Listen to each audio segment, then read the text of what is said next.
The relationship between diet, carbohydrate content, training intensity, and hormonal responses in athletes has been a subject of significant interest in sports physiology. A study conducted by researchers at the University of North Carolina provides compelling evidence that low carbohydrate intake combined with intense exercise can lead to unfavorable hormonal changes in trained athletes. The study involved 20 well-conditioned endurance athletes who trained more than 5 times per week. The participants were divided into 2 groups. One group followed a diet where 60% of their energy came from carbohydrates, while the other group consumed a diet with only 30% of energy from carbohydrates. Both groups engaged in intense cycling sessions lasting 1 hour at 75% of their maximal oxygen uptake on 3 consecutive days. The researchers measured blood concentrations of free testosterone and cortisol in the subjects. They observed a decline in these hormones in the low-carbohydrate group over the course of the study.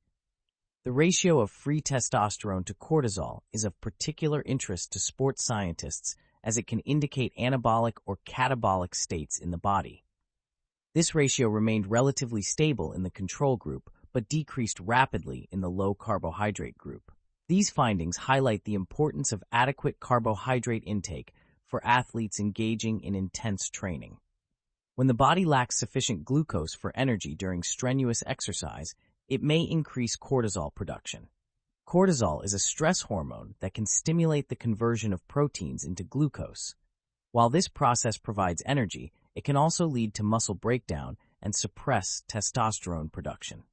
The results of this study align with long-standing advice for athletes to consume carbohydrates before, during, and after training sessions. This strategy helps maintain energy levels, protect against muscle breakdown, and support hormonal balance.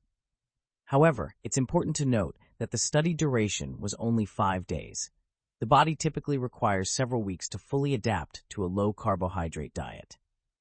Therefore, the hormonal responses observed might differ in athletes who have been following a low-carbohydrate diet for an extended period. For athletes following a low-carbohydrate diet, these findings suggest that strategic timing of carbohydrate intake around training sessions may be beneficial. Consuming the allowed carbohydrates close to workout times could potentially mitigate some of the negative hormonal effects observed in this study.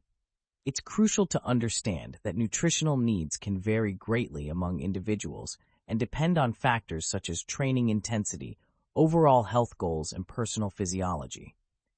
While this study provides valuable insights, it's always advisable for athletes to work with nutrition professionals to develop personalized dietary strategies that support their specific training regimens and performance goals.